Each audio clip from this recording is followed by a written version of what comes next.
Il y a passeport diplomatique à Gims d'Ajoua méritant. On va mettre à Stade de France, on va disque de platine, on va disque d'or.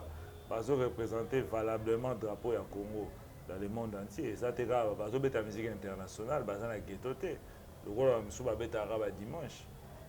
Mais c'est un peu différent. On va mettre à Stade de France. C'est ça, Camagnon, la terre va frauder. Si on a 80 000 places au monde, avec 30 000 foot. Il est pour naïe, car je parle de ça, sincèrement, ambassadeur ya Rumba. Malgré la divergence, pour naïe Kofi Olomide, avec pour naïe Kofi Olomide a mérité à ce titre ambassadeur ya Rumba. Avant que ya ambassadeur ya culture, il y a un appel à comprendre c'est quoi.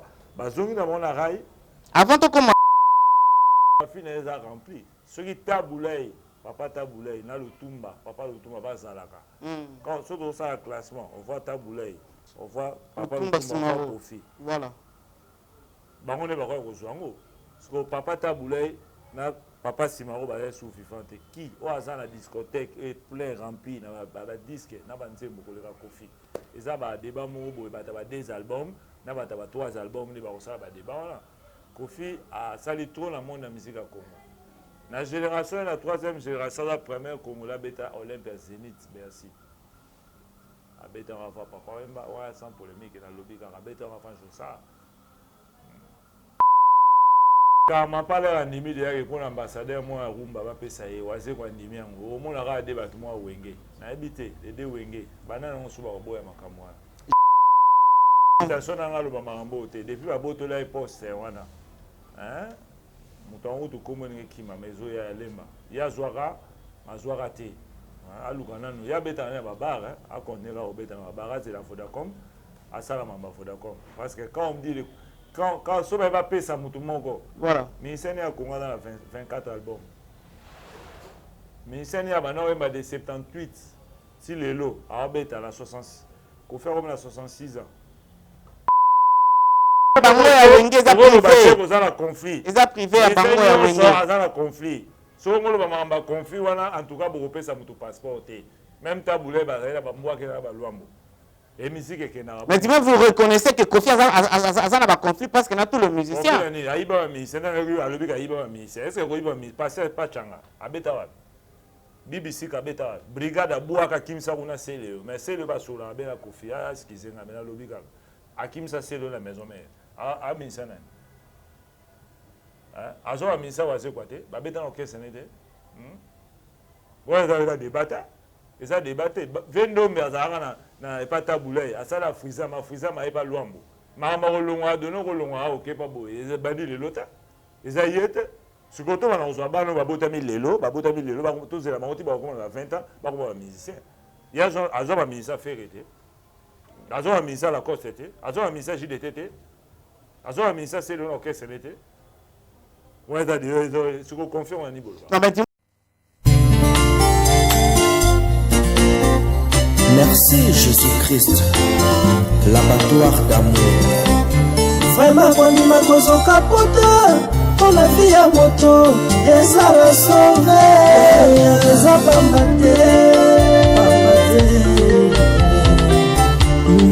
Nazana mbongote, oya kosomba vie. Ya kosombela kalipa yeza pasi Kongo ya kobandaka kofuta pona masumu na ngai alingaki ozwa ngo wade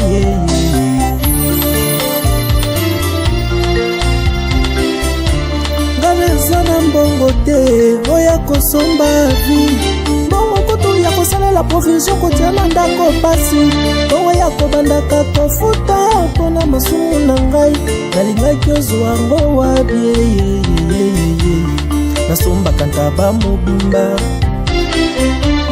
nasombaka ngombe mobimbe mpo nakende kotumbango mpo nazwa bolimbisami ya masu. Nouvelle tendance est faite, nouvelle tendance est faite, nouvelle tendance est faite, Autre Radio.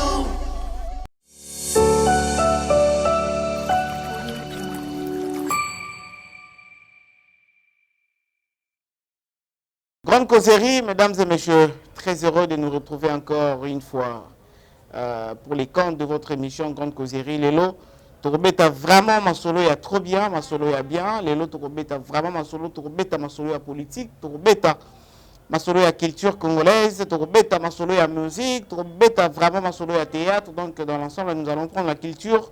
Parce que vous allez chaîner la culture par excellence, tokobeta vraiment masolo lingue zali kokene. Parce que apparemment les autres Congolais allaient reconnaître sous ma valeur na été.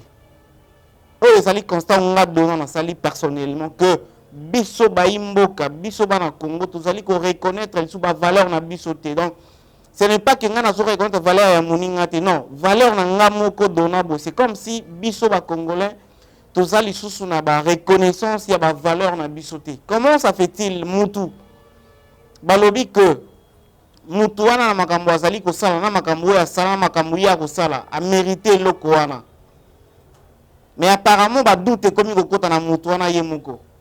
Tobeta vraiment masolo na no silité, tobeta masolo oyo ya remise ya passeport diplomatique na ba deux frères, na ba deux jeunes frères na biso Dadju na Gims oyo bazali bana ya artiste Dadju na Janana. Tobeta vraiment masolo parce que et ça n'a vraiment pas na lobaki que non makambo yango vraiment kolobela yango, c'est comme si eza lokola ngapé na okota na kati ya bateau bazali ko reconnaître ba valeur na bango te. Mais je vite compris que lokola journaliste, lokola mopandisa nous devons parler, il faut commettre le point sur le Z. Et en dehors de ça, nous allons aussi parler à paix à son nom parce que depuis Akoufaki, si Bassissima Mounion sont vraiment, moi personnellement, je n'ai pas eu l'occasion ou le temps, il y a que ça la même une émission, Général Def de FAO. Que son âme repose en paix. Tokobeta paix ma solo, il y a Matanga Général de FAO réellement. Est-ce qu'il faut toujours en parler? Que Batouma Boebalia Kimbon na Matanga Général de FAO. Bande comme Bolanda Biso. Est-ce que c'est obligatoire?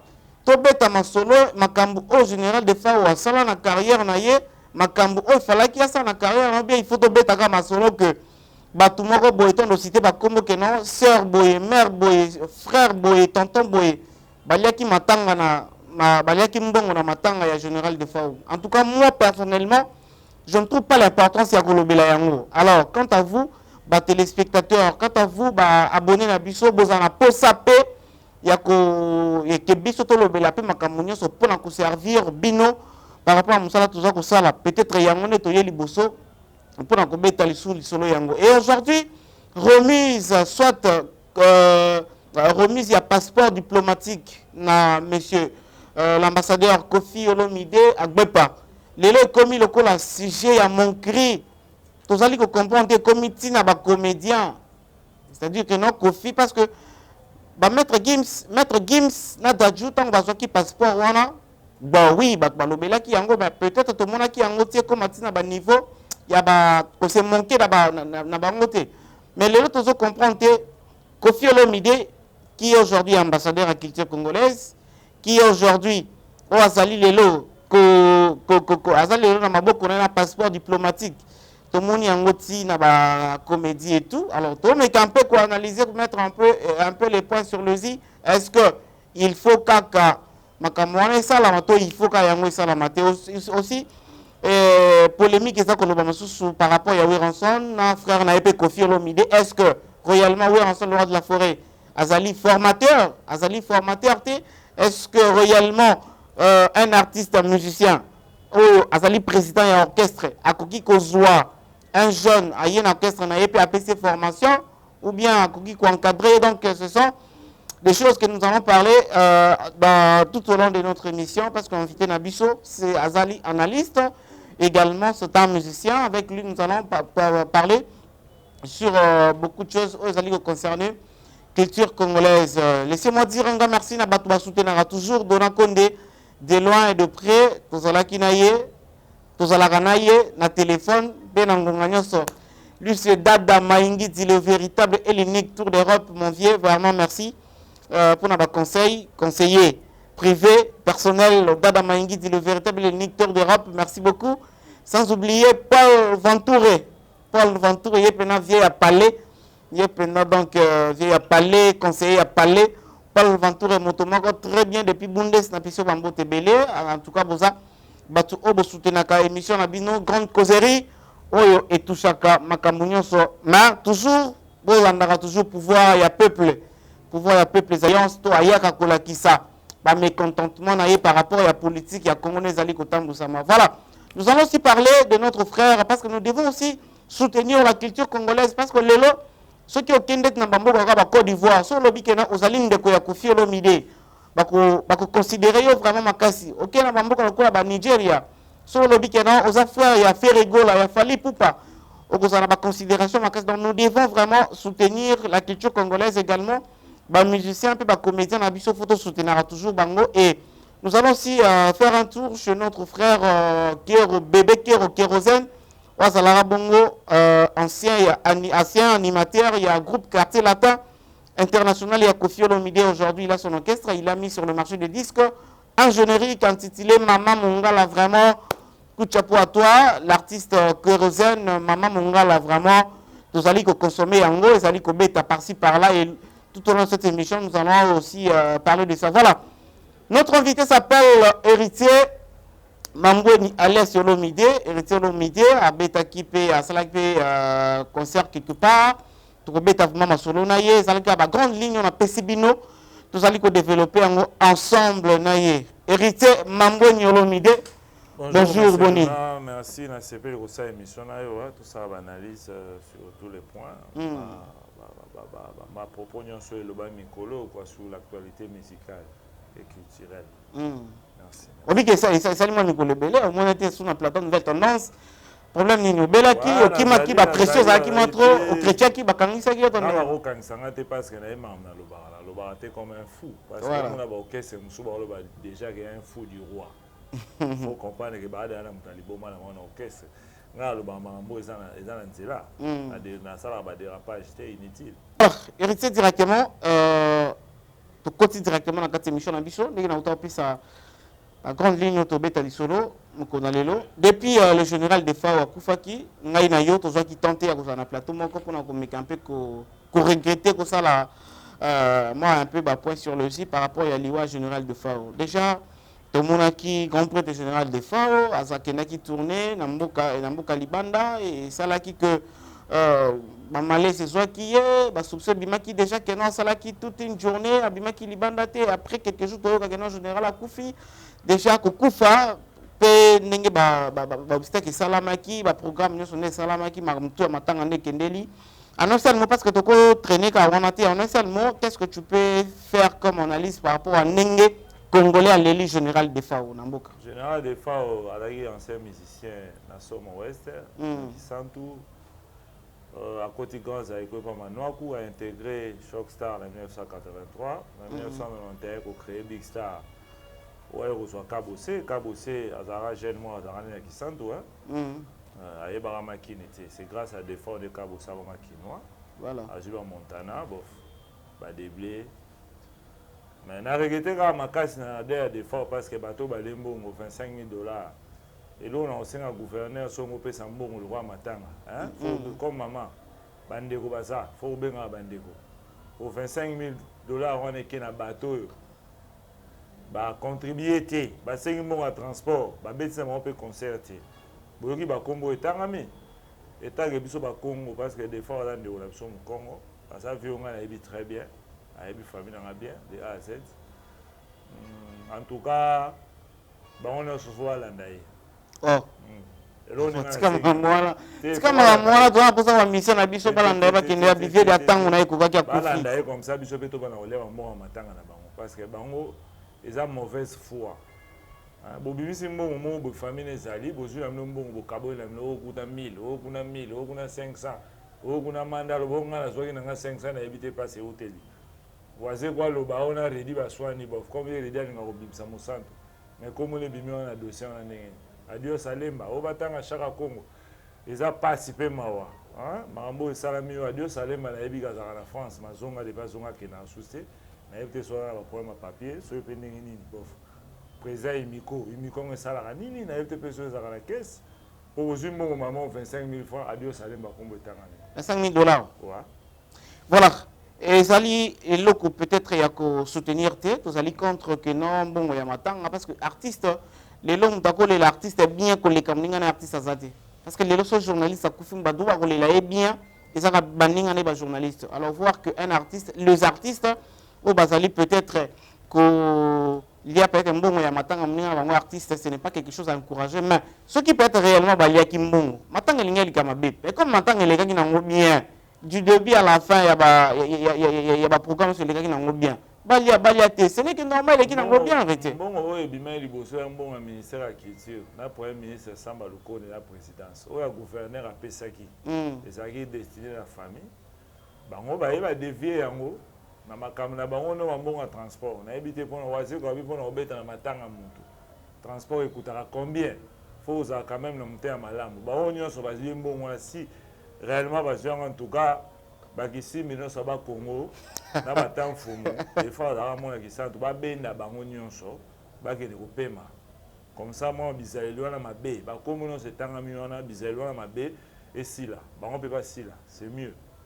Voilà, nous devons arrêter avec ça, ils ont vraiment mal monté. Et c'est peut-être l'histoire du passeport diplomatique. Les lots, tu éviter degré maramone za kolobama. Les lots aujourd'hui, nos deux jeunes frères d'Adjuna Gims, qu'on soit passeport diplomatique pour représenter la culture congolaise. Na Liban na kati tope Liban na yamboka.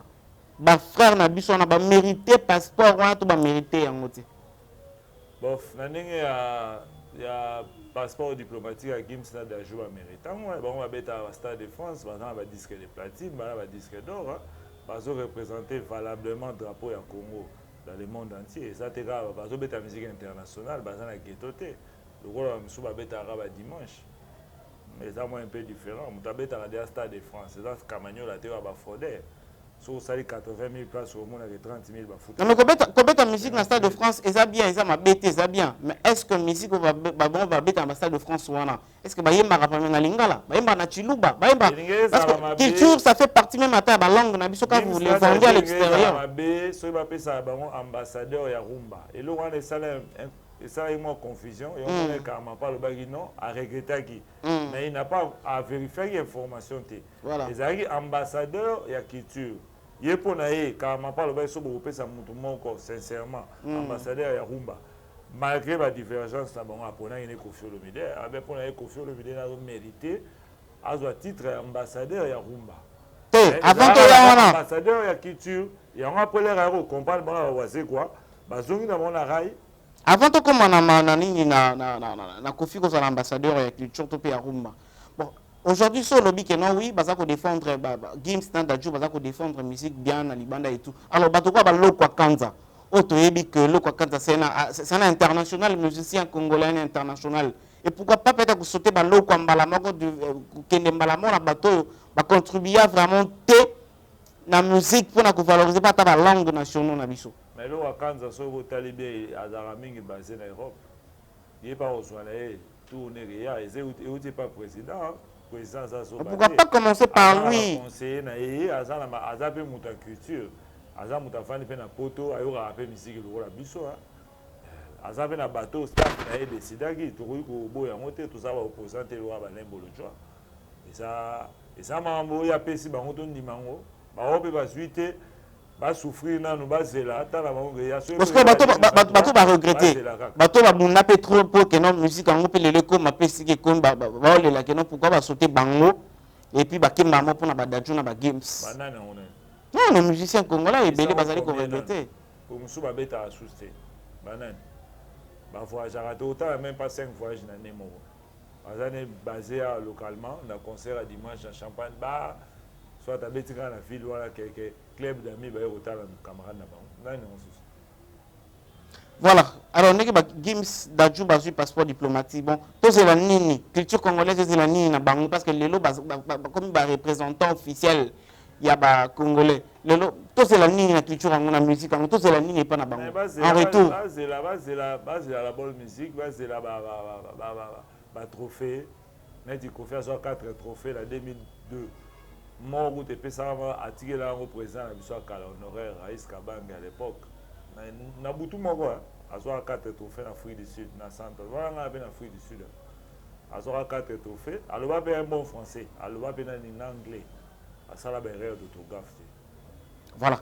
Si on a comme vous parlez directement de Koffi Olomide to ko tapeka na kati ya ya maman Kofi Olomide que lelo vraiment mérite ya Kofi ba te belé baza ko douter na mérite toi en tout cas tu vas aller faster mérite na ye ya ko za ambassadeur ya ko za na passeport diplomatique ba congolais belé baza ko douter na ngo ba baza vraiment confiant que ye azwa passeport wana les ana ba musicien na ba te belé ba lo ba que non baza vraiment te convaincu que le président de la République a remettre ye passeport diplomatique wana.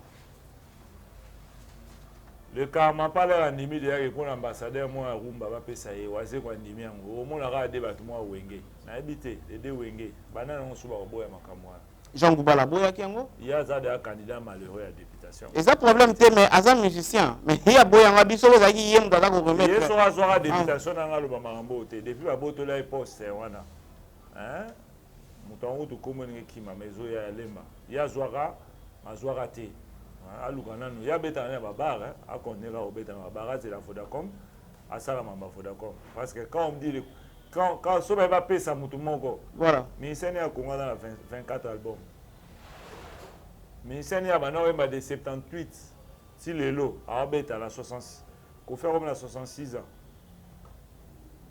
si les lots n'a au travail et bien va 4 ans là-bas au challenge je sais a même pas des albums. Nous allons avoir des albums. Combien d'albums? Album en général. Au challenge. Tout le monde a au challenge. Voisin mon Félix, des albums. Ils ont totalisé 12 ans sans album. Porte-parole, mi balé, dans la 50 ans à l'époque, dans la 40 ans, on annoncé des matchs Zoya, des matchs Zoya. Dans mon de Batika.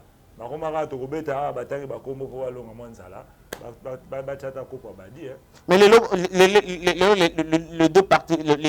deux porte-parole, il y a Wenge, Blanchard Moussaka, na Sankara de Kunta, baza bien dire que non, ouvertement, que non, Kofi Olomide a mérité y a noté. Mais on va l'ingénier. Là, si on a 2015, comment on va faire avec la preuve? En 2015, l'air président Kabila. Discutant des pouvoirs. Après ça, la mission sur Congo, ordre national, il n'y a pas de médaille. Après ça, papa est malade, Kofi 3. Moutoukou, tu as repéré ça, Kofi médaille Nandakou. 3 médailles Nandakou, c'est un général Choulung. Papa est Mazora 3, il est 3. Il est le seul ministère Mazora 3. À l'époque, Blaise Boula, conseiller ministre à Banza Moukalaï, de heureuse mémoire. On va compter ça, on va tirer la mort.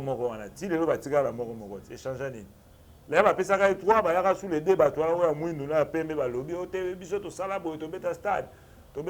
Oui, mais quand nous moi c'est des obéta, on a mis santé. Il y a habité sur les bins, ma princesse Senza.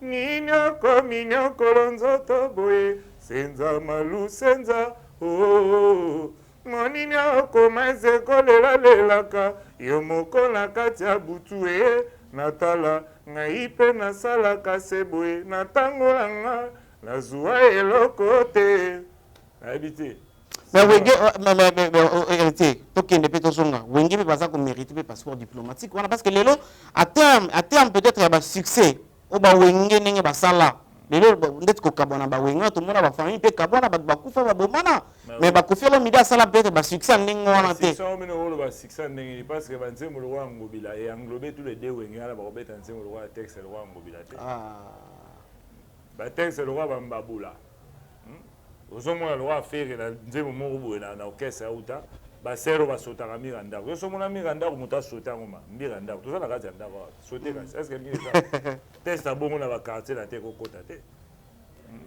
Non, mais par rapport à mérite, toi, par rapport à mérite, mérite, ça va mériter, oui, mais la moment où ils ont confirmé que je on est confié à Beta Bercy à faire bango mi balé, n'est pas confié à Beta Zénith Olympia à faire bango, à ce va dire que doit à faire bango, à bala de belles femmes à faire bango, à ce moment pango à faire bango, bah c'est la péka régulière bango. Mais les deux porte-parole basent contre yango. Les deux porte-parole basent à bouche autorisée à la leader. C'est pour Trésor Lumière à PC félicitations. Trésor Lumière tire le roi dans la maison mère. Ozo le bababé avec fou du roi, à finir Céléo. Afin à ferrer, afin à miel, afin à des pics, afin à tout. Mais il y a ça dans la maison mère. La maison mère était première, Martin Engi, double vitesse. Avec un propos à Moutozo Bengana, au Bassi 4 et Baboyaye, et ça y est moko, et ça va propos à maison mère. Peut-être que aux autres temps, on a un bon sabbat, courant, na kitambo, na autant comme on a été.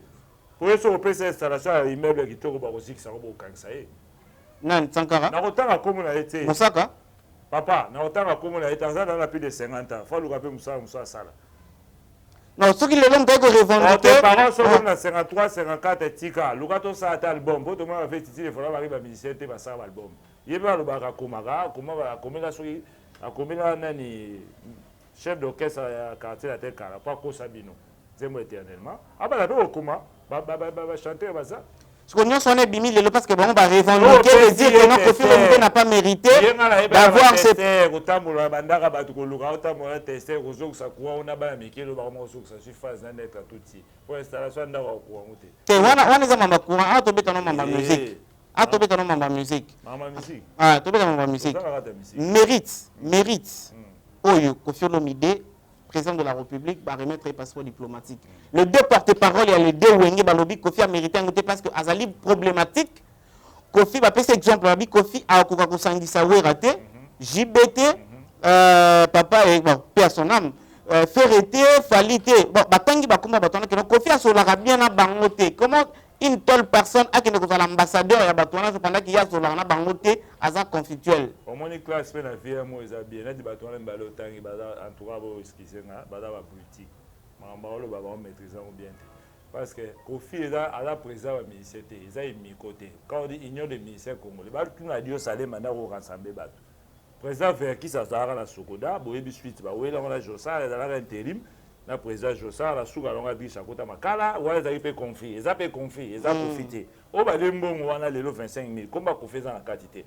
Hier, nous avons un ambassadeur, à un problème de Blaise Boula, à un makaba, tout le monde a bien gagné, ni n'a dit des matchs là. What is a interne ya Wenge? What is a interne ya Wenge? Conflit. Ils ont bango ya Wenge, ils ont privé. Ils ont conflit. Ils ont privé ya bango ya Wenge. Ils ont conflit. Si on a un conflit, en tout cas, pour repérer ça, mon passeport. Même taboulé, moi qui n'a pas l'ouambo. Mais dis-moi, vous reconnaissez que Koffi a un conflit parce qu'il y a tous les musiciens. Est-ce que vous passez pas Changa? BBC Kabeta, Brigade Abouaka Kimsa Una Sele, mais c'est le Bassoula, Bela Koffi, excusez-moi, mais la Lobiga. Akimsa Sele, la maison mère. Ah, Minsana.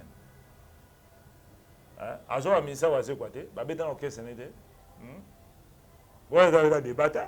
Et ça débattu. 22 000 na pas taboulé. À ça la frisa, ma pas loambo. Ma rolonga, de nos rolonga, ok, pas beau. Ils ont banni les lotas. Ils ont yété. Ce qu'on a on soit bano, babotami lelo, tous les mamotis, bah, on a 20 ans, bah, on a musicien. Il y a un ministère Ferreté. Un ministère la Coste, un ministère JDT. Un ministère c'est le orchestre l'été. Ouais, ce qu'on confie au niveau. Non, mais dis-moi, les Koffi, les par rapport à un ambassadeur. Mais dis-moi, peut-être reproche à Raya, rancune, il faut quand même améliorer un mot, mais qui est ce genre de réfléchir à Taboulay, à Betapena Hockey Jazz. Le ministère est banni de l'OT. Le ministère a outil Zaïko, malade, j'habite à Hockey Jazz à côté de Zaïko. Ça confie? Non, il y a un lobby. Parce que moi, je me reproché dans 2-3 personnes, c'est-à-dire que non, aux en a tort. Alors, est-ce que vous nous promettez que notre Koffi Olomide, si réellement il est conflictuel, a peut améliorer le comportement, parce que les lots a comme représenter culture, il y a un mot comme représenter, oui, on va jiber tout le monde. Représenter Bango. Parce que l'air à Betara. Est-ce que le comportement va changer? L'air à Betara BSI, Bango va en autant à la TV. Ils ont eu les ragouteurs.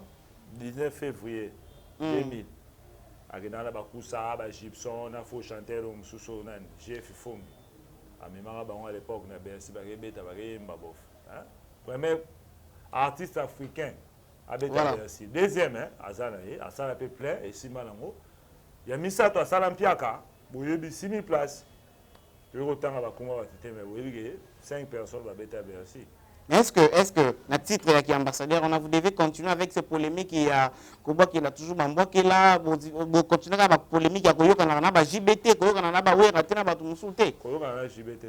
mais Koffi Olomide, quartier latin BCBG, est-ce qu'il y a courant illégal normalement? Je ne sais pas si le président officiellement mais la petite histoire, la petite histoire vitale quand même est pacificateur, millionnaire en dollars, beauté, madame Amida Chatu. So réalité, il y a problème, il y a quartier latin. Tout le monde a moko.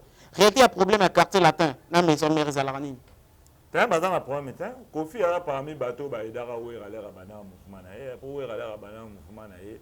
Même faire à quoi na wera. Faire que na BCBG. Oui, là c'est vrai qu'on faire que na BCBG. Les dié makila na Emilia. Emilia boya ka faire ko ta va c'est ba première fois pour faire un marade bien le Emilia nga adversaire na ye. Les dié makila ba ko ti c'était. C'est faire ko ta la pas jouer répéter pas Blaise ou la mettre beta le solo mususu. Pour nga la bien bien azara la conscient que andima raté c'est à deux fois même d'abana au réquité ba ministère mutaliboso pichu maolo ale mamboni jili mamboni ba imam na oloba jili ti abelo na France ba imam na oloba pichu maolo moseka ba imam bolo son réalité problème réel problème il y a Kofi Olomide il y a quartier latin na BCBG zalani problème exact mais ça t'es maman solo ba moi dans la biso hérité quartier latin na BCBG problème ça t'es est-ce que Kofi leader il y a BCBG leader il y a quartier là basola ngala yi basola na ba moi basola aux assure parce que l'autre monique non Kofi et pardon Félix Ouassé quoi à l'équipe de la télévision à lobby bah quelque chose à problème bazala il a parlé clairement que non Kofi Olomide azali une bonne personne malgré ma belle mtazanga mabazate azali une bonne personne les autres quoi que oui na Ouassé quoi ba bongisi mais à quand to koyo rappelle que non jibé na oui ba bongisi parce que lelo na nyoka longo lelo na tout le monde face à la bien parce que yena commis pour le moment ambassadeur de la culture congolaise et dit bambuku alendus baba ba ibmam na oloba wera aller ko faire un procès ba tourner na CMB digital matana na TV aloba ne va bien Afrique na été soit il y a un problème à rapport au Congo même pour ça même opinion na ces problèmes il y a viol pour qu'on fasse quitter malgré que ba jaloux mingi ba na la condamnation na bof pas souffrir un peu de ça azan est libre il est à Montferry ambassadeur culturel. Voilà, ambassadeur culturel héritier Mambweni. Voilà, nous allons, mesdames et messieurs, comme je vous ai annoncé au début de l'émission, que toute l'équipe, il y a Nouvelle Tendance Télévision, tout ça là qui descend quelque part, tout qui n'est rendre visite à l'orchestre, il y a Bébé Kero Kérosène qui séjourne actuellement en Europe. Alors, orchestre d'Aïe à Kinshasa, parce que ça, la maraming, ceux qui leader à Zate, en tout cas, l'activité dans l'orchestre souvent, ceux qui leader à Zate, l'activité Zali, la répétition et ça, la et tout. Mais ceux qui leader à Zate sont, beaucoup qui ont répété, beaucoup qui ont 2-3 personnes, Bazali, Koubeta, Bama, solo répétition Zalité. Alors, équipe Mobimba Nouvelle Tendance Télévision, la grande causerie, tout ça là qui est fort. En absence, il y a Bébé Kero Kérosène à l'époque, je me rappelle, et ça là qui a fait des temps, si j'ai une bonne mémoire. Non, au Kofi Olomide, à l'Obaranaye, Bébé Kero, fait plaisir à ton papa. Voilà, affaire d'État. Bébé Kero fait plaisir à ton papa. Et aujourd'hui, nous allons comparer papa au Kofi Olomide à l'Obara à l'époque, ils ont fanatique. Donc, fanatique, il y a Bébé Kero Zali. Donc, papa, il y a Bébé Kero Zali Lelo, et Zali fanatique. Bébé Kero, Azali, Kosalabino, Asalibino, il y a plaisir. Na opus mo Zali sur le marché de disques, générique Zali, puis ça mina combo ya Maman Mungala. Nous faut la danse, Maman Mungala Zali Kobina, donc na baba par-ci par-là, Maman Mungala. Et nous allons suivre l'extrait de la répétition, il y a Bébé Kero na absence naïe. Total la ningeni ba musicien, est-ce que réellement Zali ko répéter, alors que Zali ko exister en Kinshasa. Suivons ensemble et puis nous allons nous retrouver juste après pour continuer avec notre invité héritier Mambweni alias Olomide. Voilà.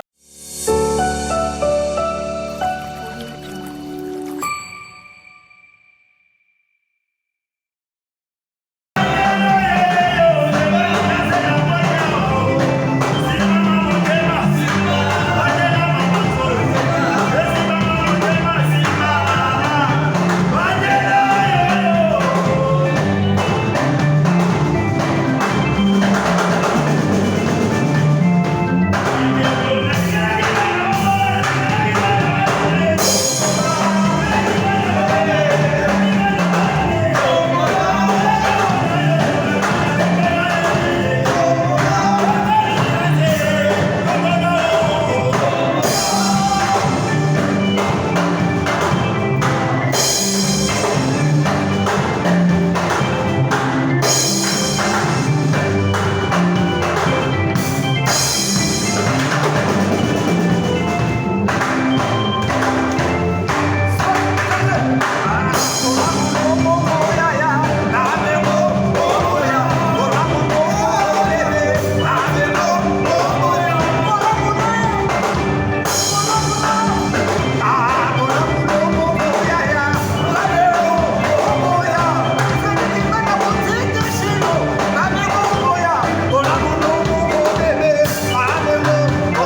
Voilà. Wana ezalaki nalemba, ouais nalemba donc tout ça qui bon nalemba na bossa kutu kombo ya salle wana répétition bozomona wana ba danse makine wana en tout cas félicitations à l'artiste félicitations Bébé Kero voilà bato babwaka générique à faire d'état na brigade na efakata o epesa biso 4 disques d'or kwa boyoka ba rumba somo lwa ba logique Washington Shock Babou en tout cas robot album riche en couleurs, belle mélodie, de la bonne musique chez le grand Mopao. Donc Bébé Kero encore une fois félicitations l'absence nayo tout ça là qui descend pour nous qui ne la ce qui réellement ya solo nego lo bakanabiso que nous en orchestre et les lo ba fanatique nayo ba abonné na biso ba comprendre que l'orchestre ya Bébé Kero ils allaient vraiment bel et bien coexister en Kinshasa ba répéter chaque mardi, jeudi, de 10h à 17h. Voilà. Mardi, jeudi, de 10h à 17h, on a Lemba. Pour nos contacts, je me reviens. Après demain ou après-demain, nous aurons sur le plateau le porte-parole, chargé à marketing, le chef d'orchestre. Ça vraiment. Le programme, c'est bon séjour en Europe, Bébé Kero Kérosène. Voilà. Pour la Russie, c'est le Cambouya, passeport diplomatique. Les locaux Fioromide. Il n'y a pas combien d'ambassadeurs. Parce que la mission de la main hérité. La mission de l'élo, parce que la main, il peut en cause à l'élo, qu'on fait le million d'ambassadeurs. Serge Cody. Il faut pas mettre la main. Pas mettre la main. Il peut la rabêter. Si pas mettre la main. Il y aura 3 médailles en 2015. Babo ya la baron mais changeate ba coach la Blaise Boula Makambo. Te Blaise m'ta influencé ministre Banza Mukalai comme ya za eu conseil à l'époque un ministre nous ont amené le roté. Kofi mérité on l'a pas prendre raison toi parce que là on va dobeta ba senza ba beti ba so ba beti ba mbabula ba beti ba Gino ba beta ba kuku on va arriver ministère mo ba beta no musique en mansanza faut comprendre on bien que niveau mon côté hein au niveau mon côté na chant na composition au Kofi a par rare musicien intellectuel au ba maele au retient na ndako de 8h jusqu'à 14h à commune Zembo Silipé nous sommes sous le coach de 14h à aussi sentir beauté. Mais confrère journaliste et puis confrère chroniqueur musical, mais qui un peu que ça la recherche. En tout cas, je leur salue par rapport à la recherche dans bango, mais qui un peu que ça là. Nan ya ko mérité, musicien ko mérité passeport diplomatique comment? Et ça déjà na moi, critères vous êtes ko mérité. Déjà par année, vous devez atteindre nombre de voyages. Babylone, tout le monde qui a confiance de remplir en côté. Ndeti, tout le monde qui a Vincent, on a tiré le coup, mais un peu comme ça la recherche et puis ça l'analyse pour que mérite vraiment réellement mérité en côté parce que par année, est-ce qu'à qui ça qui nombre de voyages, tout le monde a mérité vraiment en côté. Alors, doute les alliés qu'il y a par-ci par-là. René Mambo énergie, le Mambo énergie, là Mambo énergie quoi. Badout, Kofi au Talibé 2021, 3 meilleurs artistes au voyage trop, à ça les plus de 15 voyages. Mais Kofi, discographie n'est pas remplie. Ceux qui taboulay, papa taboulay, na le Tumba, papa le Tumba va Zalaka. Quand on ça un classement, on voit taboulay, on voit papa le Tumba, Kofi. Voilà. Bah on est pas rejoindre. Parce que papa taboulay, na papa Simaro ba sous vivante qui au hasard la discothèque est plein rempli na ba disque na ba nzembo ko le Kofi eza ba débat mo bo ba ta 2 albums na ba ta 3 albums ni ba ko ça ba débat là Kofi a sali trop la monde la musique à Congo na génération la 3e génération la première Congo la beta Olympia Zénith merci a beta on va pas papa ouais sans polémique na lobby ka beta on va faire ça Abetali comme Saint-Internet, il n'y a pas Guilain Kérosène.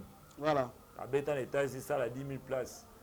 À l'époque, il y a invité à Larry King na CNN. Sur ma bêtise Internet, vraiment, la chaîne américaine CNN, sur le talent de la TV, ça à l'époque, en 2001. Où ça l'interview, il y a 20 minutes dans Larry King en anglais. Il faut savoir sur le vidéo. Pour Moussoukou français ou de la gramme à Bakou, tu vois le Moussoukou. Non, français en langue n'a pas hérité. Français en langue n'a pas français, ça fait partie. Il y a pas bonne langue, oui, bien sûr, mais ça vraiment langue, il y a pas congolais, il y a pas congolais. Mais les langues, pour dire aussi, bon, papa, j'en ai pas vivant. Mais il faut si vous parlez, j'en ai pas vivant. nature le collé. Si il y a 5 chroniqueurs au bala makasi ya zata parce que bambouiboué bamanda chebwa ba fait na mso ba bolo bato yeba ba tendance ba monter ba tu musu ba au travail na pour na mutu azana journaliste mutu mo fali akopa fufu fa lo bakaka o nyoso yeli kaka pa défendre mutu ne mo boya wana ninga mabe. Mais ça peut être après avoir ça la recherche moi et puis va trouver réponse après avoir fait des recherches. Je ni na bima na Congo depuis musique Congo banda. Faut pas que le ba critère. Et le président a PSI, il y a un simple individu, un journaliste, un chroniqueur. Au bima même pas à niveau Amanda Chebois. Alors, à chaque chroniqueur il y a musique il faut pas peut-être qu'on dénigre ça. C'est un chroniqueur musical. Faire pas l'équipe de 15. Voyage. Comme il y a Robin qui a fait un plateau, il a été fait pas les gars 15. Ça m'a pas ambassadeur, ça problème. Fait soit ambassadeur à Rumba avec sa belle voix. Et ça m'a pas bête. C'est Kofi n'a pas mérité. Parce que ça les 15 voyages, tu sais. Qu'on fasse aller plus de 15 voyages. Vous êtes sûr? On a voyager. 15 voyages dans l'année encore. Dans la Côte d'Ivoire, dans la Nini, il y a un collège Boboto. Alors là, tu as un pilote à piquer. Bien sûr, parce qu'il étudiait. Mais oui, là, on sait, il y a un Congo, on a des moments à faire à profiter. Là, il y a une légende, best legends. En Afrique, il y a un contestant au Nigeria. Est-ce qu'un journaliste a rôle de Yusundu au Sénégal? Tout le monde un journaliste est mort, elle aura Vincent, on légui nous aura bêtise pour eux, on aura vie. Mais vous avez valeur à Moutangote.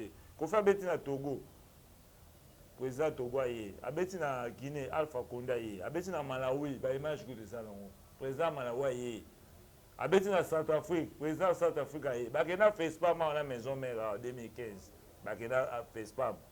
Bah, il y a 2 concerts populaires. Là, il y a un président à Gabon, président à Centrafrique, il y a la musique. Il y a tout le monde. Il y a tout le monde qui a fait tout le monde. Il y a des débats trop primaires. Tout le monde a des dégrèments. Il y a des cash. Il y a donner des leçons. Boutalika, ça va donner. À tes cas, image, bien parce que face à eux, il y a créé un blé là, il y a PMB. Mais face aux il y a comment bimsa, il va bien monter. Allez,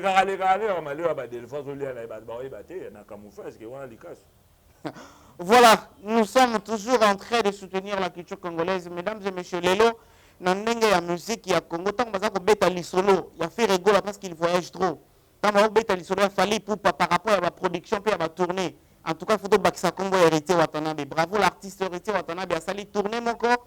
Vraiment, félicitations à l'artiste à réussir. Na comme un musicien, bakenda ki na bango libanda ya Afrique, aye na bango Afrique et cette fois-ci bazozonga Kinshasa et ça est vraiment très bien hérité Watanabe la Pulga. Motona Tembe monsieur le chanteur, nous devons rajouter les noms d'hérité Watanabe na kati. Il y a musique, il y a Congo bato bazali ko défendre valablement yango na libanda ya moka. Et aussi tant total la makambo ya voyage ya ba tourner puis ba concert libanda, nous devons aussi citer les noms de Bina Filé. L'artiste Bina Filé également azali ko sala ba tournée, azali ko beta ba concert, azali ko mema ba musicien. Vraiment, ce sont des choses à encourager. Alors, nous devons dire aussi à nos frères, les autres, Fabregas Maestro, comment il s'appelle, mon frère de Plic Pomba, et Robinho aussi, que non, il faut passer la paix fort, Coco Matina niveau, et comme ça va polémique, na niveau mon boké. Ngana kendaki libanda ya Congo na beta ki pla yo kendaki libanda ya Congo beta ki planté polémique so comme na niveau wana et que ça va trop bien mais polémique so etikali kaka ko matina na niveau ba déplique na ba robin ba kuma ko fingana on lobby za imbécile on lobby za kizenga tanga so donc vous allez vraiment pour rabaisser polémique en musique congolaise et vous allez quitter ça vraiment hein et ça pour quitter et ça va bien été ah bah tu maison mère Col Kuleka Robinho Pepete Kodia Robinho a des pics baotua. Bon, tu maison là dans son balai. Ça quand l'air a fini à rabattre na ba défaut, a fini na faire la maison mais il y a beaucoup contribué. Faire a beaucoup contribué tout ba fini maman na a fini ba céléo, a fini banani. Ba pexa était bon. Éducation na sur hôtel be outina wenge. Ozomona ba deux porte-parole mo aigri. Aujourd'hui au Musu Musaka, au moins la rejoindre de Alobama Musu. Président na loba que formateur à Zalaraté, na émission il y en a Boduka, sur au Betiango Ezali 2017. Alors, le formateur a raté tout le monde. Il y a la succès, la chance na biso. La chance na bango. Tu encadres bango à poto bimsa bango.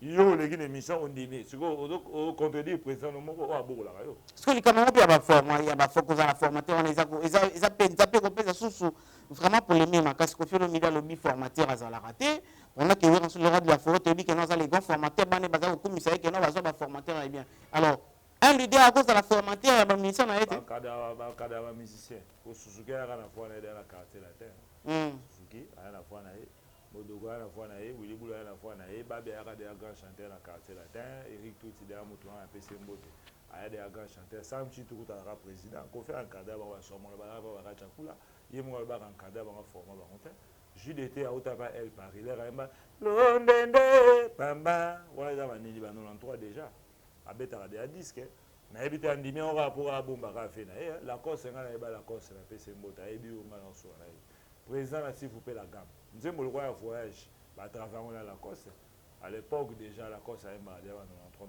94 formateur à Zalaraté na ma musique pour maison mais les abo la course muta former na chance de pas eba déjà a jana eba de o eba de makasi bila la radio de banka c'est le pas dit que rod à boire na de eba dit que rod ba former raté Mabialo kutazaka parolier Mabialo non peut ça depuis Chobanzembo Mabialo a travaillé na Blaise Boula a travaillé na forme soi-disant président na bango depuis 96 Serge Mabialo sur formé na voilà les sons voilà la first class ya Papa Wemba on sait pas l'impela voilà ayaka maison mais des amis des sons derrière madame vocal bon chanteur non oui, mais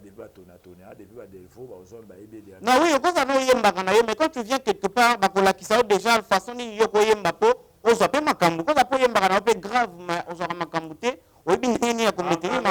quand tu viens,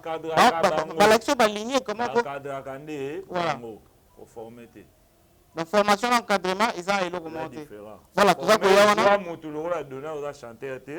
mettre ninja comme a comme ce chanteur a joué mais à côté de l'école il n'a pas opé sa cour le roi professeur au moins ça monte ba ya na batana bangol pourquoi pas ça bango test na la zamba là au ça test public yo ayemi bien héritier a auta BCBG héritier à dans la BCBG concert a pas des people à 35 000 personnes on en a fait héritier beta ça la interprétation de mon papa est-ce que ma amna lo ba yi bien on ba so ba na o yemba depuis kitambo ayaka wana ni ba encadrer mais on peut en couvrir mais il vérité que héritier à la BCBG Roger Ngandou j'ai suivi la émission le banc Pessus qui héritier à la BCBG président la maman monera ya no mona muke azongi la classe mais arrive parce qu'il a perdu talent. Voilà, héritier Mamboni, lentement sûrement nous partons déjà vers la fin de notre émission mais tout côté encore aboité parce que les lois qui faut quand même to immortaliser ta vie def des fois faut to immortaliser ata bato bakufa kufana en tout cas la permission na yo pe na so na yo au point de la vision moi quelques morceaux et à chaque artiste a eu comme on après à ça là et puis tout mais quand peu collecteur Jojo Mandiki voilà c'est ça quoi et na meyo mabe oebinga malamu ngakona kini famite mando balanga la mboka tata mama nanga kaka yo famille nanga mobima yo na bana biso mibale ezala malade toliwa susi na moto na yo ezala kisoko uti mosala directement na ndako lelo koma kokima ndako koma kokima bana mbonga biloko kopesa te pe ya bilamba nazwa na nani sheri bakokosa yo pam pam pam tozambela Ave Maria l'amour ezala éternel atana se oyo ya masumu petit amour Evendagon, la mboka na biso balobaka boye malembe malembe mwasi akotizemi mokile bongaka mibale na mibale yebisama sobombelinga nga nayoki mpe mingi bazali kokebisanga o soki okobomba mabe eza na kati ya motema na yo hebi kaka yo yebisa la rue nga natuni baninga po bayebisanga soki ya solo bolingo esalaka pasi na motema soki ya solo bolingo esuwaka lokola pilipilingo kisome o nakosenga na yo ngobila ozala fidele yanga motema eboya zuwa nakobela estoma Nasuki Sewana. Merci Nabato tout balandi biso. Voilà, non, nous ne sommes pas encore à la fin de notre émission. Merci. Voilà, là c'était notre invité, héritier, Salé Bisso vraiment, live. Alors, et avant cela, nous allons suivre l'extrait. Il y a concert Naye, Abetaki Bon, on a cité vers Naïpen, tout dans l'extrait. Il y a production Naye, et puis nous allons nous retrouver juste après pour vous dire au revoir.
La production des ala qui va pending ni rapide. Ouais, d'ailleurs, c'était verte, hein. On va taper le 8 mars, dans le concert le 8 mars, dans le concert le 8 mars, ils ont la Monte Cristo, dans Mamobutu, dans c'était verte, dans la 6e rue, bateau tout baloura musique à bien, musique à Koffi Olomide, baloura bloura kesse, baloura bloura pe à Pakoimba, na roimba pour na basi, na roimba pe bloura maman na so bilabel quoi, parce que nous c'est ça la musique quoi, ba ya ba osepela. Nayebi ke bata bien ba ozala Freddy Chimona ozanga te. Nayebi ke Juju Mambwene Blandine Mambwene ba ozanga te quoi. Nayebi ke Chibo Apula mona London Brice Mpangi ba ozanga te. Nayebi ke venanga Code ya Mboka Willy Mushena ozala quoi. Nicole Kuleka, Béatrice Van, Chantal Kokama na kata Paris quoi. Voilà, merci beaucoup. Nous allons rendre hommage à Citant son nom. Il est parmi les personnes Oyo Bazalaki qui soutenir Pekolanda, Maman Makasi Grande Causerie, Eglo Sando repose en paix, notre frère Eglo Sando Outa Tikabiso, Pemana Kimia. En tout cas, il le média avec Léon à plateau. En tout cas, tu peux sur ma dédicace. Eglo Sando. Donc, mon anora bakuba voilà. Itebe konana biso sela kopo à la santé. Tobengi wendi seki mabemba bakuba mwana pila sela kanga la koya polite buya mona noga masua itebe konana biso sela kopo à la santé. Voilà, pour rendre hommage à toi Eglo Sandou à l'au-delà. Edi Moubara. Voilà. Également Edi Moubara, on a soldat mabélé, on a Ipen, on a dit que effectivement qu'on perdre 2 soldats, Edi Moubara et puis Eglo Sandou, Milé Monabino. Et puis vraiment on a qui vient. Nous sommes arrivés à la fin de notre émission, mesdames et messieurs. Je vous demande de vous abonner toujours sur Nouvelle Tendance Télévision et FM également. Bon, on a toujours une grande causerie, donc on est tous à Ming, Inde, Balobito, on a rappelé pouvoir et peuple, pouvoir, c'est une émission politique, là où la population congolaise, Bayaka, qui sa que souveraineté, et ça n'a pas na bango, oyo, article 5, il y a constitution, la biso et pesa, souveraineté, pas ya peuple, c'est-à-dire que pouvoir et peuple, c'est une grande émission politique, et la grande causerie également, c'est là où nous recevons nos artistes, là où nous faisons la promotion de la culture congolaise. Et quant à moi, je vous dis toujours de continuer à vous abonner sur Nouvelle Tendance Télévision. Paul Ventour et Montomo, votre bien à Bundes, mon vieux. Je vous resalue également. Dada Maïngi dit le véritable hélénique tour d'Europe. Conseiller privé personnel. Au revoir, à la prochaine. Honorable Serge Koussa. Shalom, peuple de Dieu. Shalom à toutes ces personnes qui vont suivre de partout. Je suis votre humble servante, Sœur Jenny Fernandez. Je réside à Londres. Je vous invite tous à notre 3 samedis d'édification et de prière. Sur le thème « Venez à moi pour tous qui êtes fatigués et chargés ».